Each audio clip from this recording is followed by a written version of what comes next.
Uh, this is meant for people who have regular viewers. So one question which I got asked was, why don't I pick up queries? I do answer queries, but if you ask me specific question that which is the best fund for the next 10 years, honestly I don't have an answer. Only fund I can recommend is maybe a UTI index fund, because I think that is the biggest index fund right now. So hopefully as its size increases, the transaction costs will go down, and therefore costs might come down for you, and that's all. So that is a question, and I can't do better than that because I just don't know you. Please understand, personal finance is about personal and about finance. Even assuming I know 100% of finance, I know nothing about you as a person. Without knowing that, for me to give advice looks pretty ambitious and maha stupid and very foolish. So I can't answer that question. That's my problem. To answer the question about where to invest, you need to go to an IFA, because you do not know where to invest. So it might be an equity fund, it might be a balance fund, or it might be a combination of some liquid fund, pension plan, children plan. It could be all that.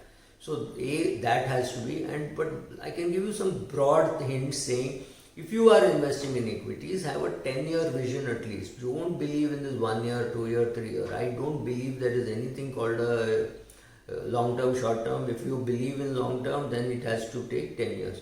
Now, what is long term, what is short term? That I can tell you. In the media, 1 day is short term, 2 days is long term. In the income tax, again, there is tremendous confusion between long term and short term. 1 year is equity long term, 2 years is real estate long term, 3 years is debt long term, 2 years is gold long term.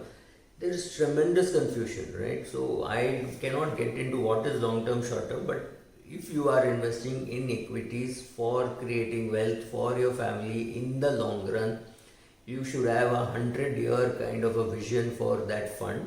And that, if I have to recommend a fund for the next 50 years or 70 years or 100 years, on an assumption that you will not come back and watch this, I can only recommend an index fund, right?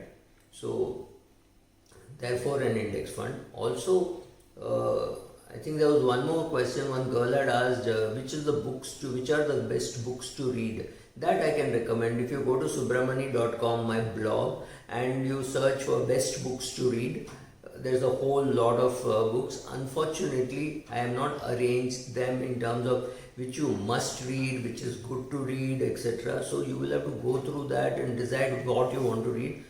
None of these books are bad. So all these books will be useful, but then you also have to understand how to apply that. That is also very, very important.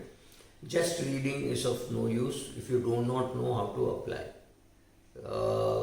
The other question which gets asked is, how much should be my asset allocation? Again, asset allocation is a question of personal finance. I can talk from a finance point of view, but your IFA knows you. So if you are a girl who is about to get married, he may say keep more money in liquid.